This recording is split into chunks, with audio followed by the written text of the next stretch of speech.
நம்ம ஸ்ட்ரீட்ல டிரான்ஸ்ஃபார்மர் ஏன் இருக்கு? வணக்கம் நண்பர்களே, இது லைஃப் அட்டை சீரீஸ்ல 4/22. இன்னைக்கு நம்ம ரோட் சைட்ல டெய்லி பார்க்குற ஒரு மிஷினை பத்தி பார்க்கலாம். அதுதான் நண்பர்களே டிரான்ஸ்ஃபார்மர். ஒரு டவுட், கரண்ட் பவர் ஸ்டேஷன்ல தானே ஜென்ரேட் ஆகுது. அப்போ நம்ம வீட்டுக்கு டைரக்டா அனுப்பாம ஏன் இன்டர்மீடியட்ல டிரான்ஸ்ஃபார்மர் வச்சிருக்காங்க?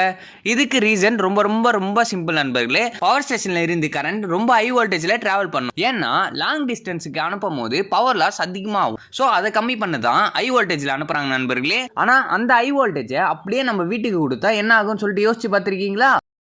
ஆமாம் நண்பர்களே, வீட்டில் இருக்கிற டிவி, ஃபேனு, ஃப்ரிட்ஜு எல்லாமே டேமேஜ் ஆகிடும். அதனால தான் நம்ம ஏரியாவில் டிரான்ஸ்ஃபார்மர் வச்சுருக்காங்க.